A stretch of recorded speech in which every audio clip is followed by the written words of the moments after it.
अस्सलाम वालेकुम, ईद मुबारक। I hope आपकी ईद बहुत अच्छी गुजर रही होगी। हम इस वक्त जैसे कि आपने गैदर कर लिया होगा स्टूडियो में बैठे हैं और मेरे साथ मेरे कुछ मेहमान हैं, कुछ दोस्त हैं जिनको आप टेलीविज़न स्क्रीन्स पर रोज़ देखते हैं। लेकिन आज कोई सियासत की बात, हम कोशिश करेंगे सियासत की बात ना हो और ईद की बात हो। सलीम साफ़ी साहब हमारे साथ मौजूद हैं। साफ़ी साहब थैंक यू। सना मिर्ज़ा साहिबा हमें ज्वाइन कर रही हैं। मेरी हम नाम मारिया मेमन साहिबा यहाँ पे मौजूद हैं और किरण नाज साहिबा भी हमें ज्वाइन कर रही हैं।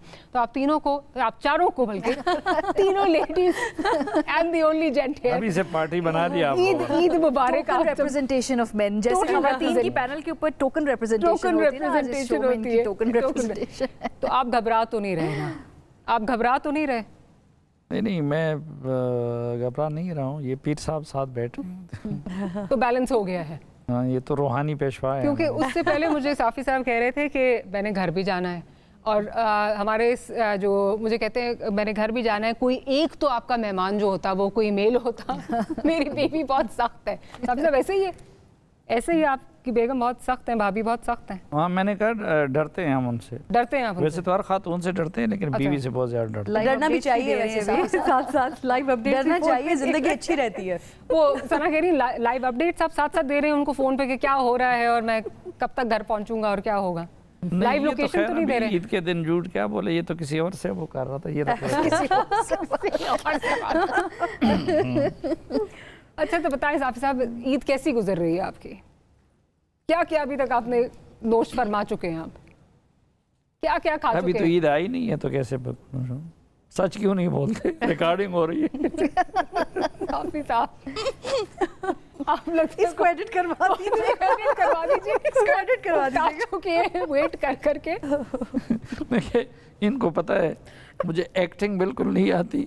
झूठ बड़ा मुश्किल है। सबसे पिछले साल की बता दें ना। हाँ? पिछले साल की का बता दें। वैसे अगर डाइट का पूछे तो सॉरी, मैं इनके बगैर इजाजत के कह रही हूँ। वो ये कि साफ़ी साहब ऐसे इतने खुश खुराक है कि ऑलमोस्ट इनके यहाँ जिस किस्म का खाना है ऑफिस में भी खाते हैं, लगता है ईद का ही खाना चल रहा है। मारिया आपने क्या क्या ईद पे, वैसे आप क्या क्या करती हैं? ईद पे सिर्फ रिलैक्स करती हूँ, सोती हैं, नींद पूरी करती हूँ। हाँ। कोशिश करती हूँ कि कोई ट्रैवल करना है तो ईद की छुट्टियों के साथ मिला के कर लिया जाए। इस दफ़ा भी ईद पे मैंने ट्रैवल का प्लान बनाया ईद के तीसरे दिन। और अब बड़ी जिसे कहते हैं ना, आई थिंक इस एज में आके ना आपको ना होता है कि अब एक दिन हम ज़रा सुकून से ठहराव से बैठ के जरा अपने साथ वक्त गुजार ले। अपने साथ वक्त गुजारने का बहुत कम मौका मिलता है। और थोड़ा जरा बैठ के ना खामोशी और जरा सुकून और जो वैसे हिजानी कैफियत ओवरऑल माशरे में तारी है, जरा उससे अपने आप को डिस्कनेक्ट करके जरा अपने साथ वक्त गुजारा जाए। अपने साथ अकेले, और मियाँ को भी आप जो है वो नहीं, मैं ऐसे अच्छी बात यह है कि मैं अपने साथ बहुत अच्छा वक्त भी गुजार सकती हूँ। I am very happy. हाँ, लेकिन ऑब्वियसली ये खानदान के जो इमीडिएट लोग होते हैं उनके साथ वक्त गुजार जाता है। अगर आप अपनी कंपनी खुद भी इंजॉय करें और समटाइम्स मैं और मेरे खावन की हमारी जो कंफर्टेबल साइलेंस को भी हम इंजॉय करते हैं। That's true. I mean, हाँ, बिल्कुल, that's a blessing होती है कि आप एक दूसरे की कंफर्टेबल साइलेंस को भी इंजॉय करें। सो आई गेस अनकंफर्टेबल साइलेंस नहीं उसमें को। तो खैर अब कुछ ऐसी आदत हो गई है जीने की। किरण आप कैसे गुजारती हैं ईद? और आपकी तो एक बेटी भी है माशाल्लाह, और हमने उसको टीवी पे भी देखा, आप एक प्रोग्राम में भी जो है वो लेकर आई थी, आई रिमेंबर।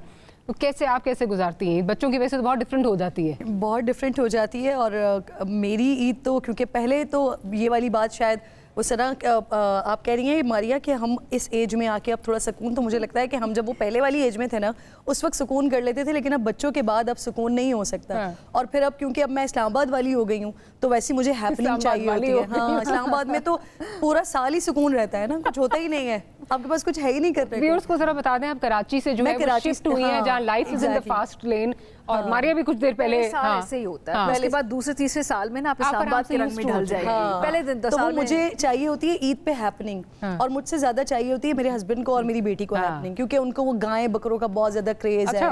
हाँ, मेरे ससुराल में बहुत ज़्यादा क्रेज़ है, तो वो 10 दिन पहले से ही, तो फिर हम ईद से पहले हमें होता है कि आज तो अब आपके शो की वजह से यहाँ पर है, फिर इसके फ़ौरन बाद इंशाल्लाह कराची के लिए वहाँ कुर्बानी है, इन सारी चीज़ें। तो मेरी तो बड़ी ज़्यादा मतलब वो गाय बकरों वाली ही कुर्बानी होती है, खास तौर पे प्रॉपर वाली। वो 3-4 दिन पहले उसको घुमाना फिराना भी है, अपनी पसंद का जाके लेकर भी आना है, और फिर बाद में कुर्बानी के बाद बच्चे का रोना भी बर्दाश्त करना है। फिर वो भी एक थ्रू आउट प्रोसेस चलता है जिसमें उसने रोना होता है, फिर हमने उसको कंसोल करना होता है, फिर समझाना होता है, तो एक मज़े की ईद गुजरती है।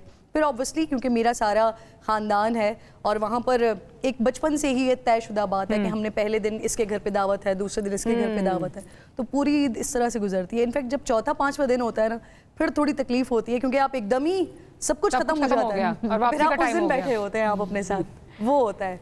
आपने भी काफी टाइम कराची में गुजारा है ना, तो आपको यहाँ आके कैसा लगा? आई थिंक इंसिडेंटली सवाए साफी साहब के हम ठीक बात है, हम सारे जो है हम वो नॉट फ्रॉम हिजरत करके आए, हिजरत करके साफी साहब ने भी कभी हिजरत की होगी यहाँ पे, जाहिर है, लेकिन आप बहुत देर पहले आ गए थे। मैं भी तो हाँ बहुत देर पहले इस अजाब में मुब्तला हुआ। आपने बहुत बुजुर्गी तारी करती है ये कह के, बुजुर्ग आना अपने दर्जे पे फाइज करते हैं। 2009 में आया था मैं मुस्तकिल इस्लामाबाद। अच्छा, तो लेकिन मैं तो ज़्यादा पेंडू हूँ, देहाती कबायली हूँ, तो मुझे एडजस्ट होने में बहुत वक्त लगा।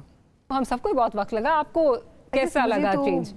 7 साल हो गए तकरीबन, 7-8 साल हो गए, लेकिन मुझे तो शुरू के 2-3 साल बिल्कुल ऐसा लगता था कि मुझे किसी ने बिल्कुल आइसोलेट कर दिया है, क्योंकि उस वक्त तो आई थिंक जो इस्लामाबाद के अपने लोकल्स हैं उनको पता है कि आई थिंक 5-7 साल पहले तो रात 9-10 बजे के बाद यहाँ कुछ भी नहीं मिलता था, और मुझे रात 9-10 बजे के बाद अगर कुछ खाना होता था जिंदगी तो मैं सर्च करती रहती थी कि मुझे क्या जगह खुली मिलेगी। लेकिन आई थिंक अब जैसे किरण अभी कुछ अर्से पहले आई है, तो अब लोग जो आ रहे हैं वो लकी हैं कि अब 11-12 बजे भी आपको कुछ खुला मिल जाता है खाने पीने का, लेकिन टेस्ट नहीं होता, वो एक अलग डिबेट है, वो एक अलग डिबेट है, लेकिन कुछ ना कुछ आपको मिल जाता है। अदरवाइज तो 9-10 बजे बाद मुझे लगता था कि मैं किसी गाँव में हूँ और यहाँ सब कुछ बंद है, बस जो घर में है वही आपको मिल सकता है। तो आई थिंक थोड़ा सा टाइम लगता है, स्पेशली सिर्फ कराची नहीं, मुझे लगता है लाहौर से भी जो लोग आते हैं उनको भी एडजस्ट होने में बहुत टाइम लगता है, क्योंकि लाहौर की एडजस्टमेंट जो है वो कलरफुल लाइफ है वहाँ पर भी, लाहौर बहुत मजेदार लाइफ है। एंड इट्स वही वाली बात कि आपको रात को चीजें जो है वो बंद मिल रही हैं, फौरन चीजें जो है बंद हो जाती हैं। साफी साहब, आपका वैसे ट्रांजिशन कैसी थी? आप कह रहे हैं मैं कबायली इलाके से और मैंने सारा में, तो मैं तो इतना यहाँ पे वो था कि अपसेट था कि पहले मैंने कोई 1.5 साल आते जाते गुजारा, यानी फैमिली को शिफ्ट नहीं किया। फिर जब कुछ एडजस्टमेंट हुई, कुछ दोस्त भी वहाँ से इधर शिफ्ट हो गए, और माशाल्लाह हमारे पख्तूनों को तो उधर से कुछ एक बंदूक वाले ने भगा दिया, कुछ दूसरे ने भगा दिया, तो ये बड़ा टफ टाइम था वो। लेकिन इस्लामाबाद एक तो बुनियादी तौर पर ग्रेड और ग्रीड का शहर है, ग्रेड और ग्रीड, ठीक है। तो और दूसरा जो है ना, ये साजिशों और कंस्पिरेसी थ्योरीज और उसका शहर है। वो पिछले दिनों कराची से हमारे एक दोस्त आए थे, तो उन्होंने 2-3 दिन यहाँ पे ये साजिश थ्योरियाँ और ये मुख्तलिफ टेंशन ये देखें, तो उसने मुझे कहा यार मैं तो कल वापस जा रहा हूँ कराची, कहते आप लोग इधर पागल कैसे नहीं हो जाते? मैंने कहा ये आपका ख्याल है कि हम पागल नहीं हुए, हम कब के हो चुके हैं। तो ये इस्लामाबाद का एक मसला है ना। अच्छा, इस्लामाबाद का एक और भी मसला है, ईद पे कसाई भी जरा बड़ा मुश्किल से मिलता है। मुझे तो लगता है लोग भी कम मिलते हैं इस्लामाबाद में, लोग भी कम होते हैं, हम नहीं होते, लोग नहीं होते। तो यहाँ पे कसाई असल में इस्लामाबाद में कसाई मुख्तलिफ शक्लों में रहते हैं, जो पूरा साल लोगों को ज़बह करते रहते हैं, जो पूरे साल लोगों को ज़बह करते रहते हैं। पूरे साल लोग ज़बह करते हैं। तो वो अमूमन ईद के दिनों में अपने अपने इलाकों में चले जाते हैं, तो इसलिए कसाई ज़रा कम हो जाते हैं। तो आपने कभी इस तरह हुआ कि फ्रस्ट्रेट होकर आपने कहा मैं जानवर खुद ही ज़बह करूँगा? नहीं, हमारा तो ये होता है कि कुर्बानी वगैरह सारा उधर बड़े भाई के यहाँ होता है, तो मैं इस झंझट से वो आज़ाद होता हूँ। तो उधर फैमिली का जो घर है मर्दान में, तो उधर भाई ही के ज़रिए तमाम सब कुछ होता है। अच्छा सना, कैसी ईद, शादी से पहले ईद ज़्यादा जो है वो अच्छी गुजरती थी, या अब एक वो इंटरैक्टिव, जैसे अभी भी आपने बताया आपके इन लॉज में कोई फंक्शन था बड़ा, मतलब इट्स अ वेरी हैपनिंग किस्म की उस तरह, तो कैसी डिफरेंस क्या है? आई थिंक मेरा ख्याल है हम किरण और मैं एक और शो में भी थे, मैं यही बात कर रही थी कि मुझे लगता है कि 7-8 साल ईदें, इवन शायद मारिया भी इसको सेकंड करेंगी, कि हमने वो अपने ऑफिस में काम करते हुए गुजार दी। को फील नहीं किया, न्यूज़ एंकरिंग वाला टाइम है ना, इवन प्रोग्राम एंकरिंग में भी या ट्रांसमिशंस में भी हमने रियलाइज ही नहीं किया कि हम एक फेस्टिविटी को मिस करें। ये जैसे घर में सोने की बात करी ना, बिल्कुल ठीक कह रही है, मेरा भी जिस दिन ऑफ होता था मैं भी वो दिन सोकर गुजारती थी, तो वो चीज़ अब आफ्टर फैमिली वो आपको वो सोने का भी टाइम नहीं मिलता। तो मैं समझती हूँ कि वो 8-10 साल बिल्कुल मैंने मिस किए हैं ये इस किस्म के फेस्टिवल्स, मीठी ईद है या बकरा ईद है। अब मैं रियलाइज़ करती हूँ पिछले 4-5 साल से जब घर पे होती हूँ कि ये ऐसी फेस्टिविटी कि आपको फैमिली के साथ होना चाहिए, तो वो टाइम जो है मैं मैक्सिमम कोशिश करती हूँ कि वो फैमिली के साथ ही गुजारूँ। मुझे याद है वो टाइम जो जिस वक्त आप न्यूज़ एंकरिंग है कर रहे हैं और उस वक्त मतलब लोग भी जो हैं वो कम होते थे क्योंकि ईद पे लोग जो है वो चले जाते थे। मैंने पूरी आउट ऑफ स्टेशन वाले होते थे, शिफ्टें की हुई है, तो उस वक्त की अपनी एक्साइटमेंट थी। जैसे हम देखते थे कौन सा हमारा जोड़ा कैसा है, क्योंकि वो आता था चैनल की तरफ से, अच्छा पसंद आया, शुक्र है कोई बहुत इतना बुरा जोड़ा नहीं जो हम ना पहन, और गुस्सा भी निकालते थे मेकअप में जाके जब पसंद नहीं आता था। बाल क्या बनाएंगे इसके साथ आज। और उसकी वजह से पता है बैड सीन क्या हुआ कि अब क्योंकि अब तो ऑब्वियसली हम घर पे होते हैं अपने अपने प्रोग्राम्स रिकॉर्ड कराने के बाद, अब टेंशन होती है क्योंकि अब कपड़े खुद लेने पड़ते हैं। उस वक्त चैनल की तरफ से ईद का जोड़ा आता था, बड़ी खुशी होती थी, लेकिन अब घर पे होते हैं और आपको ना आपके पास चॉइसेस नहीं होती, आपको समझ नहीं आता क्योंकि वो हमने एक प्रॉपर ईद वाले कपड़े पहन के अजीब कर लिया। कुछ काम का भी बर्डन इतना होता है तो समटाइम्स आपने जो डिसाइड किया हुआ था वो भी नहीं पहन पाते। आप कहते हैं यार वो पहनो जिसमें कंफर्टेबल हो कम से कम। क्या आप ईद के बारे में ईद के जोड़े किस तरह के पहनते हैं? ईद पे भी वो काला जोड़ा ही पहनते हैं। काला जोड़ा ये गिला है कि जी हमें तो कभी चैनल की तरफ से जोड़े नहीं मिले। दूसरे के जोड़े न्यूज़ एंकर्स के लिए अच्छा इसका ज्यादा अच्छा आ गया। What is this? मेरा क्यों आपने तो ये तो नहीं हुआ हमें उठाना चाहिए कि क्यों न्यूज़ आप और हामिद मीर साहब मिलकर ही शिकार हैं, मिलकर उठाएं कि हमें क्यों जोड़े। न्यूज़ एंकर को देते हैं तो भाई हमें क्यों? अच्छा वैसे देते नहीं थे, हमारे वापस चले जाते थे, वापस चले जाते थे। हमारे जिस चैनल के सना और मारिया जहाँ वहाँ पर तो पूरा एक वो वार्डरोब का था ना, तो उस वक्त तो हमारे बन के आते थे क्योंकि मैंने भी बट जिस चैनल पे मैंने बाद में जिसके साथ मैं आज तक मुंसलिक हूँ, जब उस पे मैं न्यूज़ एंकरिंग करती थी तो वहाँ हमारे लिए एक बजट डिसाइड हो जाता था कि इतने का आपने जोड़ा खरीदना है, तो वो भी एक वो फिर आपका अपना होता था लाइफ टाइम। आप शादी में देखें ना, ये इम्तियाजी सलूक, इम्तियाजी सलूक जिस तरह इस प्रोग्राम में इम्तियाजी सलूक है, 4 खवातीन और एक बेचारा मर्द, इसी तरह उधर भी देखे उनको जोड़े मिलते हैं। और हमें जो शुरू में हमारे जब दिन थे ना उस वक्त हमें अच्छा लगता था सजना सवरना, उसके बाद इतनी आदत हो गई, अब तो हम जाके सीट पे बैठते थे, अच्छा जी जो है बाल कर दे मेकअप, वो after I think couple of years फिर एक चोर लगता है आपको ना कि अच्छा ये हमने जॉब ना है, शुरू में बड़ी एक्साइटमेंट होती है कि वो टाइम वाकई वार्डरोब ऐसी है, अच्छा मेरी वार्डरोब ऐसी। आई थिंक जब हमने ज्वाइन किया था सबने तो टेलीविजन प्रायोरिटी भी नहीं रहती है। हाँ नहीं, टेलीविजन नया आया था, मतलब जो ये प्राइवेट टेलीविजन चैनल वो नए आए थे और सारा वक्त यही होता था कि अच्छा आज मेकअप कैसा है, आज कैसा है। और उस ज़माने में खैर जो ब्रेकिंग न्यूज़ आती थी वो भी इतनी ज़्यादा आती थी। यू रिमेंबर 2008-9 बहुत ज़्यादा था, बहुत ज़्यादा था। तो खैर इट वाज आई थिंक सभी हाइंडसाइट में सोचते हैं कि हम कितनी हमारी मासूमाना ख्वाहिशें हुआ करती थी कि अब जिंदगी में और प्रायोरिटीज है। She is absolutely right. That's true. Safi साहब से चले, आपकी और कोई मासूमाना ख्वाहिशें कोई इस तरह की, जैसे मारिया भी कह रही हैं, कोई इस तरह की ख्वाहिशात जो आप पूरी नहीं हुई, तरह आज बहुत आपको सैड लग रहे हैं? वैसे वार्डरोब बजट नहीं मिला, वार्डरोब बजट के अलावा काफी बेचारे ऐसे बैठे हुए हैं। हजारों ख्वाहिशें, इसी की हर ख्वाहिश पे दम निकले। 1 2 3 4 5 6 7 कोई ऐसी ख्वाहिशें हो जो पूरी ना हुई तो बता दूं। तो वो तो शायर तो वैसे ये है, लेकिन शायर ये अच्छा नहीं, इस वक्त मुझे कुछ याद नहीं है। मैं बहुत थकी हुई आई हूँ बड़ी लंबी ड्राइव के बाद। सभी सबसे इंसिडेंट सुन सकते हैं, इनके पास वाकयात बड़े मजे मजे के होते हैं। आई थिंक मारिया के पास भी काफी मजे मजे के वाकयात होते हैं, तो आई गेस हम इन दोनों में से मुस्तफीद हो मैंने सकते हैं। अपने करियर के शुरू वाले दिनों में जब मैं जूनियर रिपोर्टर से मैंने काम शुरू किया, तो मैंने तो ईद के दूसरे दिन चिड़ियाघर से बड़े बीपर्स दिए। होता था कि जो बेचारा बिल्कुल नया बच्चा होता था ना, उसको उठा के भेज दो, तुम चिड़ियाघर जाओ और वहाँ पे कितनी रौनक है और किस मूड में है ये जो आपके हाथ। नहीं, आप लिबर्टी नहीं गई? लिबर्टी जाके नहीं आपने कि मैंने तो लिबर्टी वाले भी किए हुए हैं, चिड़ियाघर वाले भी किए हुए हैं, तो वो सारी मेरी उस वक्त की हाजिरियां लगी हुई हैं। वो भी खैर वो भी part of the, I think उसका अपना चार्म है। बैक इन 2009 जब हम बिल्कुल नए आए थे फील्ड के अंदर, उसका एक अपना चार्म है वैसे। And I think that also teaches you a lot about public dealing, क्योंकि अक्सर लोग नहीं बात करते या कोई बहुत रूडली बात करके चले जाएंगे और इस तरह। तो I think that also tells you a lot. अच्छा, ये जो 2009-10 वाला था ना दौर, उसी वही ऐसे कह रही 2009-10 वाला दौर, तो we're not that old। नहीं वो तो हमने करियर शुरू किए थे अपने। सना तो खैर हमारी बहुत सीनियर है माशाल्लाह माशाल्लाह, बहुत सीनियर बना दिया है। सवाल मेरी उम्र का बहुत सीनियर इन द सेंस कि हमने तो 2005 में मैंने स्टार्ट हमने पढ़ना शुरू किया है ना, इनको देख के अच्छा ये ऐसे इनका स्ट्रेस होता है। एक्चुअली मैंने भी बहुत से लोगों को देख के, अच्छा ये तो खबरें पढ़ती हुई रोई भी है, आप लोग कभी खबर पढ़ती है रो पड़े?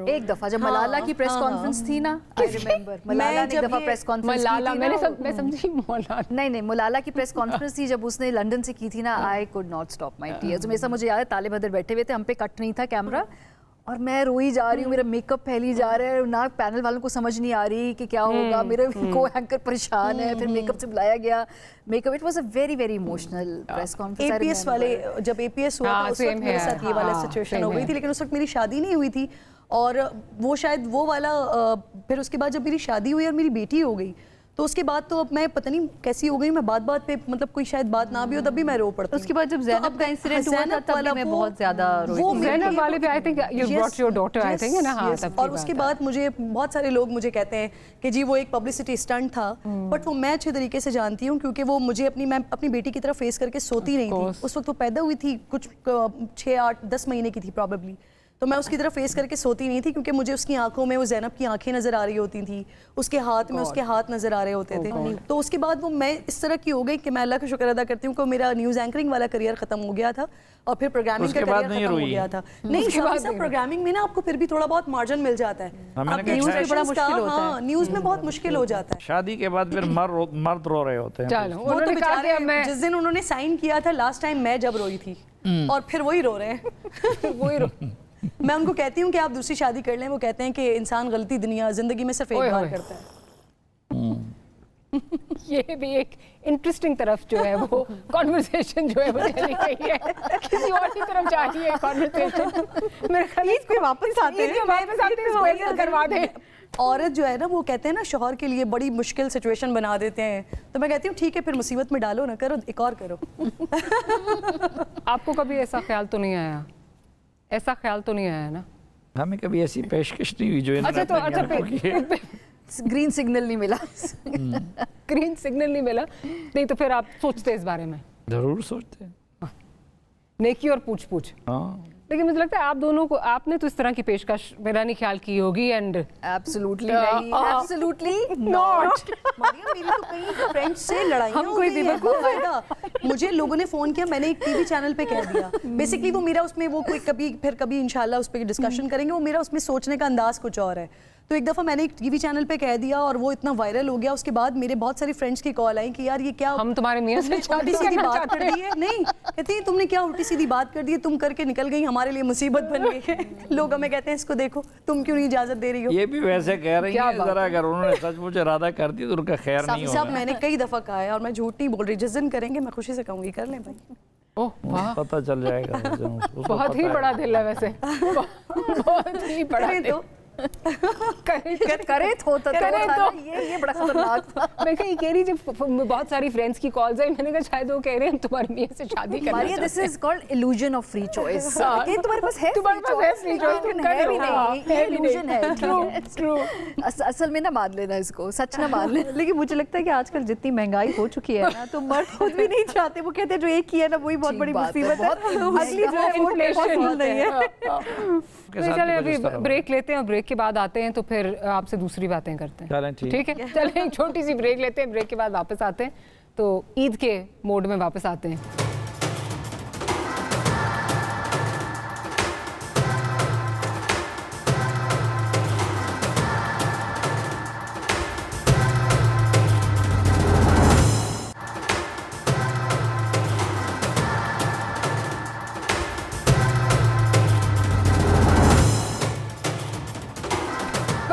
आफ्टर द ब्रेक मारी मेमन साहिबा, कि आप ट्विटर तो नहीं चेक कर रही हैं? बिल्कुल नहीं, कुछ कोऑर्डिनेशन के काम कर रही थी। इधर भी बैठ के कोऑर्डिनेशन के काम आप कर रही हैं? की जिंदगी में कोऑर्डिनेशन, मल्टीटास्किंग, कोऑर्डिनेशन। अब कल के कुछ जो है काम उनको लवाजमात कुछ जो है, मैं कह रही थी ये कर लें, ये कर लें। अच्छा मुझे ये बताएं, आप ट्विटर पे बहुत एक्टिव हैं और हम सब जो है वो ट्रोल्स का सामना जो है हमें रहता है, कैसे डील करती हैं इनसे? शुरू में बहुत ज़्यादा चुपता था, खटकता था, फिर मुझे अंदाज़ा हुआ कि एक तो ये सारे ऑर्गेनिक नहीं है, बाकायदा पैसे खर्च के इन मुसल्ला जत्थों को, मैं तो मुसल्ला जत्थे ही कहती हूँ बिकॉज अल्फाज और एमुनेशन होती है, उनको एक पर्पस के तहत उतारा गया है और ये किसी की फुल टाइम जॉब है। किसी को उस बात के पैसे मिलते हैं, किसी को गाली देने के, तो वो अपना काम करते रहे। फिर मैं ये भी सोचती हूँ कि यार इन लोगों की अपनी ज़िंदगी कितनी सैड होगी कि अगर आपकी डे जॉब है कि आपने किसी के बारे में मुगलजात लिखने हैं, तो आपका मेंटल सारा क्या थॉट प्रोसेस होगा और आपके इर्द गिर्द जो लोग हैं, ख़ासतौर पे ख़वातीन, वो बेचारी, वो कितनी बेचारी हैं कि उनको आपके साथ रहना पड़ रहा है या आप जैसे शख्स उनकी ज़िंदगी के अंदर हैं। मेरी तो ज़िंदगी अल्लाह का शुक्र है बहुत अच्छी है, मेरे इर्द गिर्द बहुत रिस्पेक्टफुल आदमी भी हैं, लोग हैं, प्यार करने वाले लोग हैं, लेकिन जो ये बात करते हैं उनके लिए कितनी तल्ख और कितनी जैसे जहन्नम जिंदगी होगी उसके इर्द गिर्द लोगों की, बिकॉज उनका थॉट प्रोसेस कितना नेगेटिव है। सो मैं कहती हूँ they're all living in their private hell. मेरी अल्लाह ने मुझ पर करम किया हुआ है, सो ठीक है, it's their problem, it's not my problem. और ये बड़ी मेहनत के बाद ये थॉट प्रोसेस मैंने अपने अंदर डेवलप किया है। मैं समझती हूँ कि यार मेरी ये जर्नी है, मैं यहाँ तक पहुँची हूँ, उनकी जो जर्नी है शायद आज से 15 साल बाद उनको अकल आए कि हम गलत थे, अब उनको भी अकल नहीं है तो अल्लाह उनको अकल दे, ठीक है। आपको भी ट्विटर पे वैसे बड़ी बैशिंग होती है, आप कैसे डील करते हैं? मैं तो आप उससे बिल्कुल ला ताल्लुक हो चुका हूँ। एक तो ये कि अल्हम्दुलिल्लाह मैं 97 ही से इमरान खान का क्रिटिक हूँ ना, और मैंने ज़िंदगी में कभी उनके पे कोई एहसान नहीं किया है, तो कभी उनके बारे में मेरी राय पॉजिटिव नहीं रही है, कभी उनकी नहीं रही। तो बाकी पार्टियों ने भी किए हैं, और मेरी एक मसला ये होता है कि मेरी लाइकिंग डिसलाइकिंग भी थोड़ी सी ज़रा स्ट्रांग होती है, तो बाकी पार्टियों की तरफ से भी और ये इससे भी। अच्छा, मेरे तो सहाफ़ती कैरियर का आगाज़ तालिबान की क़ैद से हुआ था ना, और कुछ मौजिज़ाना तौर पर ज़िंदा वापस आ गया था। तो जब गोली का सामना किया तो गाली तो फिर बड़ी मामूली चीज़ होती है, और फिर वो इतनी पड़ी जो वालदा को पढ़ती थी उससे मुझे तकलीफ़ होती थी, लेकिन ये बाकी जो है अब उनका ये ख्याल होगा कि शायद वो मुझे, एक तो मैं देखता नहीं हूँ, पढ़ता नहीं हूँ, दूसरा मैं इस लिहाज से कि यार मैं बहुत गुनाहगार आदमी हूँ, तो चलो ये लोग एक अच्छा कर रहे हैं, मेरे गुनाहों को कुछ कम कर रहे हैं और इंजॉय करता हूँ। अब तो ना आपको ट्विटर ट्रोल्स को भी बग करते हैं वैसे? अब तो काफ़ी कम हो गया, लेकिन जो एक इंसिडेंट हुआ था मेरे साथ काफ़ी साल पहले, उसके बाद एक जगह पहले भी मैं ये बात जिक्र कर रही थी कि मुझे उसमें बड़ा लंबा मेंटल क्राइसिस में मैं चली गई थी, क्योंकि एक तो ये चीज़ होती है ना कि आपको जानबूझकर करें, लेकिन उसके बाद जिस तरीके की जो लैंग्वेज इस्तेमाल की गई, मैं 2 साल तक मैं ट्विटर यूज़ नहीं कर सकी, और फिर मुझे उसके बाद भी 1-2 साल लगे ट्विटर को वापस यूज़ करने में, और अभी भी मैं कोई फुल टाइम यूज़ नहीं करती। और वाला वाक़या जो जलसे में आपको बोतल वगैरह मारे थे पीटीआई वालों ने, इन्होंने कहा कि मैं कोई कसर ना छोड़ूं, यहाँ कसर ना छोड़ूं।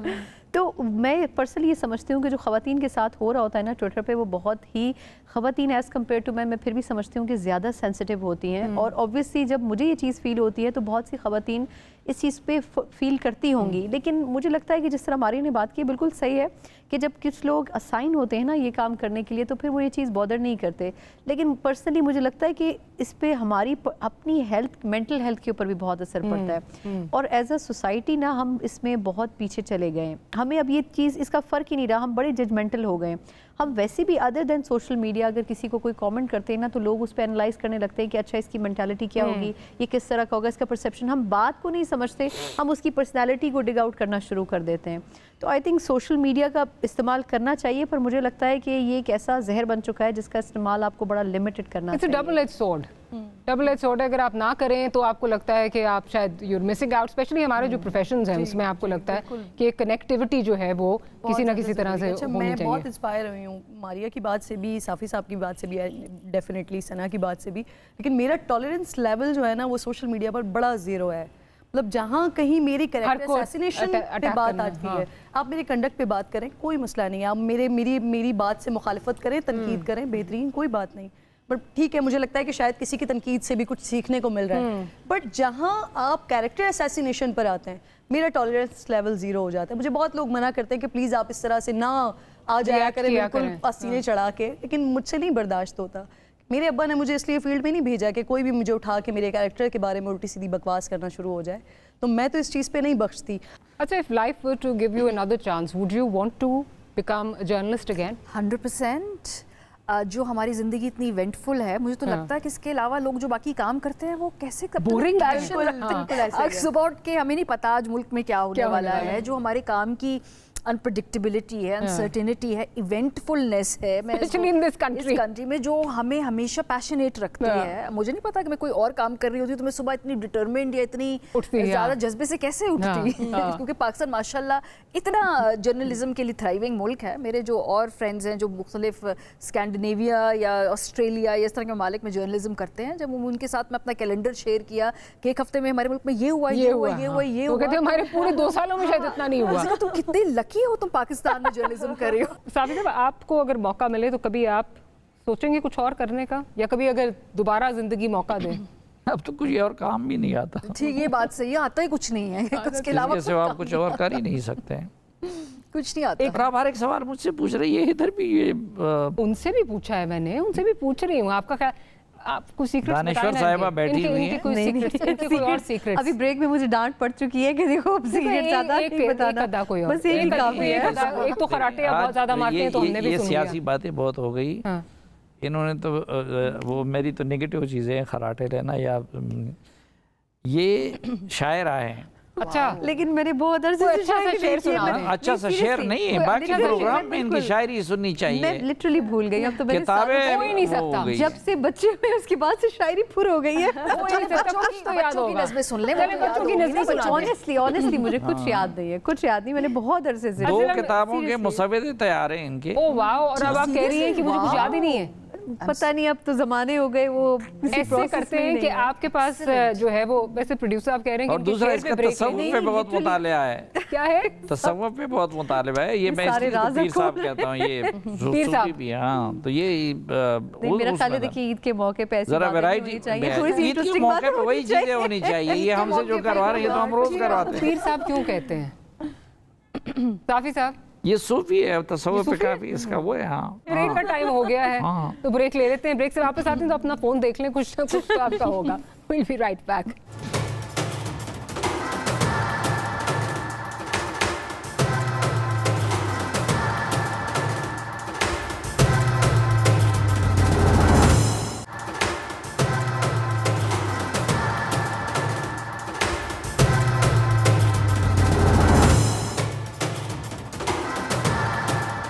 आफ्टर द ब्रेक सना ने हमें कह दिया है कि हमारे पास तो कुछ नहीं है, उनके फ़ोन में इस वक्त कुछ नहीं है। नेक्स्ट टाइम ये कह रही हैं कि करें। साफी साहब, आपके पास अगर इनका कुछ है तो वो बता दें, आपके पास कुछ अगर हो तो आप ही बता दें। मुसव्विद है मेरे पास घर में पढ़ा, लेकिन आपने कभी पढ़ा नहीं है उसको? नहीं पढ़ा तो है। अच्छा, हाँ, और मैं उससे काफी इम्प्रेस भी हूँ। बहुत सारी चीज़ों में माशाल्लाह से उस्ताद है मेरे, तो इसलिए सिखाने में इनका बड़ा रोल रहा है।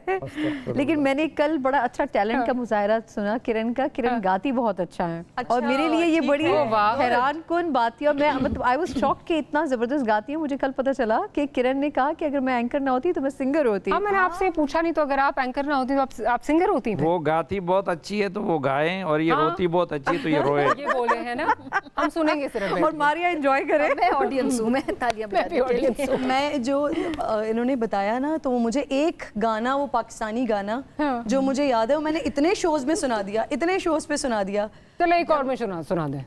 एक और में सुनाती है माशाल्लाह। फिर से हाँ, कोई बात नहीं, हमने तो नहीं सुना, मैंने और मारिया ने नहीं सुना। काफी साहब आपने सुना? वही गाना, वही गाना मैंने भी नहीं सुना है। साफी साहब सुनाना जरूरी है। इरशाद जरूर जरूर। मैं ये थोड़ी सी मेहरबानी कीजिएगा, मैं आपको 2 गाने के छोटे छोटे पीसेस सुना देती हूँ, जो बेहतर लगे वो लगा दीजिएगा, बाकी उड़ा। हमारे ऐसे तजिया निगाह है आजकल, वो एक तजिया हर रोज सुनाते हैं, तो आप गाना बार बार नहीं, मैं पहले एक दूसरा वो सुना देती हूँ, अगर वो नहीं अच्छा हो तो दूसरा वाला आप जो मेरे लिए पता चल रहा है वो अलग से जूते पड़ रहे हैं और सिंगर्स की तरफ से पड़ रहे हैं कि क्या किया है। तुम्हारी बेरुखी एक दिन हमारी जान ले लेगी, तुम्हारी बेरुखी एक दिन हमारी जान ले लेगी। कसम तुमको जरा सोचो, कसम तुमको जरा सोचो कि दस्तूरे वफा क्या है।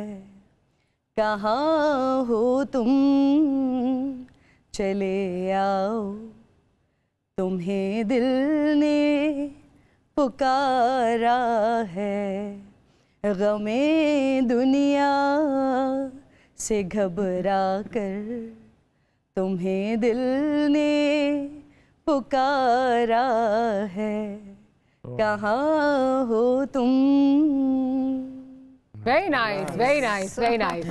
तो दूसरा कौन सा है जो आप कह रही थी, उड़ा देना अगर? वो मैंने कल, आपको कुछ याद है जो मैंने कल गाया था? आपको कल आपको याद है मैंने गाया था? कुछ याद है आपको? दीवाने चुप कैसे रहे, आओ दुनिया से ये कहें, जिन्हें हमसे मिलना गवारा नहीं है, हमसे मिला ना करे, हो दिल की लगी कुछ और भी, दिल को दीवाना करे, हो दिल की लगी कुछ और भी, दिल को दीवाना करे। मेरी इल्तिजा है, खुदा से दुआ है, दो दिल जुदा ना करे, हो दिल की लगी कुछ और भी, दिल को दीवाना करे। Very nice, very nice. दोनों बहुत अच्छे हैं। दोनों मत काटना। दोनों बहुत नहीं, दोनों चलेंगे, दोनों चलेंगे। मैंने कहा था कि बहुत अच्छा गाती हैं, बहुत अच्छा गाती हैं। आ गई है। 2 गाने सुना दिए आपको। साफी साहब फिर क्या रिजाइन करूं? नहीं तो कभी सोचा नहीं मेरा सिर्फ जाने में। बड़े मजे का सवाल आपने पूछा है। ये हमारे एंकर्स का काम टेंशन देने वाला है, और म्यूजिक जो है ना वो जब मैं आई थी, आई वाज अ किड 8 और 9 इयर्स, तो जिस चैनल से आप माशाल्लाह वाबस्ता हैं, तो वहाँ पर QTV का कंपटीशन होता था। मैं वहाँ गई थी और मैंने PTV के लिए नाते एंड इस तरह का काम का आगाज़ किया था। फिर उसके बाद वो होते होते फिर मैंने नोहे पढ़े। फिर मुझे लोगों ने वहाँ कहना शुरू किया कि आप गाएं। अब अम्मा अब्बा ने नातों के लिए भेजा हुआ है, और हम पीछे से मुझे एक उस्ताद भी मिल गए, तो उनके ऊपर वो राग और चीज़ें वगैरह सीखना शुरू कर दी। संडे का दिन था, हमारे घर में कोई पढ़े ना पढ़े लेकिन अखबार हर किसी के घर में आता है, तो वो सबके घर के अंदर संडे को आया। मामू की कॉल आई, ददियाल से दादा के घर से कॉल आई, और फिर अप्रिसिएशन की कॉल्स थी या नहीं? चिरागों में रोशनी न रही। फिर जो बाबा ने किया, तो फिर मैंने कहा कि रन्ना साहिबा अपना शौक आप साइड पे करें और जो अम्मा का पैशन है उसको अपना लें। तो अम्मा का पैशन था एंकरिंग का।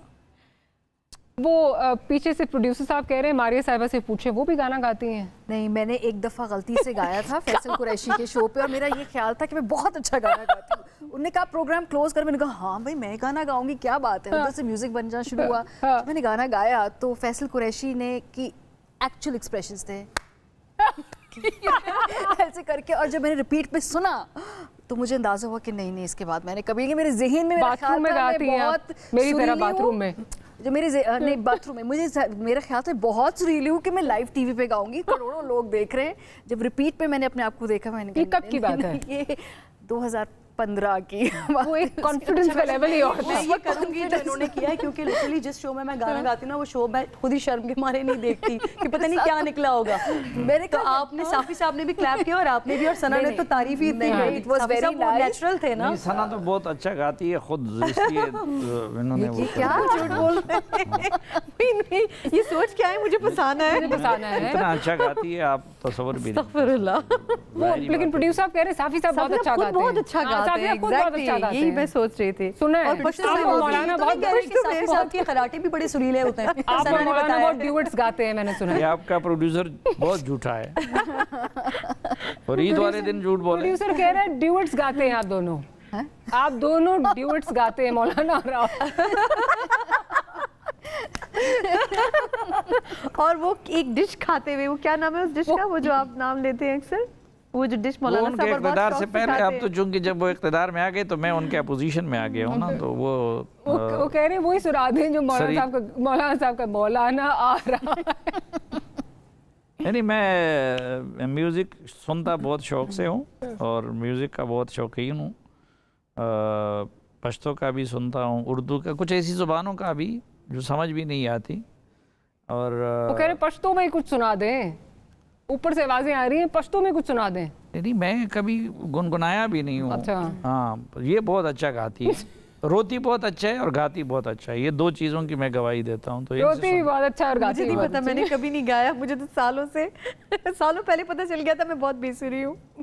चले अगली दफा इनको बुलाएंगे तो लाइव टीवी पे तो नहीं पता चला था ना। मुझे लाइव टीवी पे ओह तो उतनी सुरीली नहीं तो तुम्हारी love the fact that you not taking yourself so seriously, you just हाँ अच्छा मैंने जब कहा कि यार क्या जैसी मेरे ज़हन में मुझे मेरी आवाज़ आती है ऐसी माइक पे क्यों नहीं आ रही।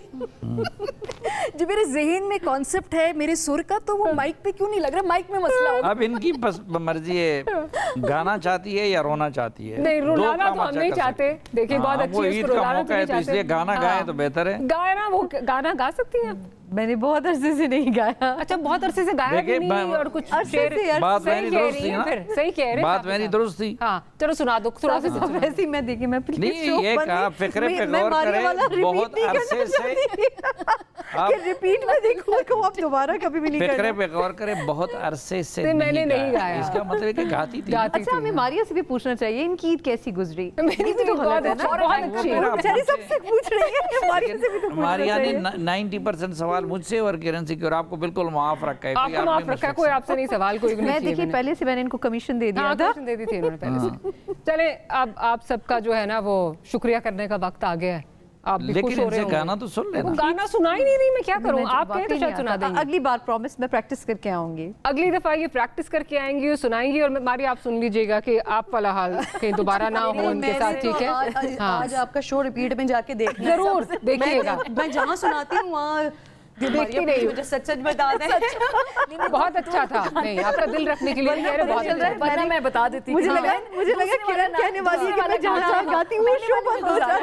मुझे पता चल रहा है अगले शो में मैं जाके बताऊं कि एक्सप्रेशन साफी साहब के मारिया के ऐसे हालात थे, और उसके बाद जब मैंने सुना तो मैंने अस्तगफुरुल्लाह पढ़ के टीवी पे। लेकिन एक्सप्रेशंस जो है वो कह रही फैसल कुरैशी के कि कुछ गलत काम हो।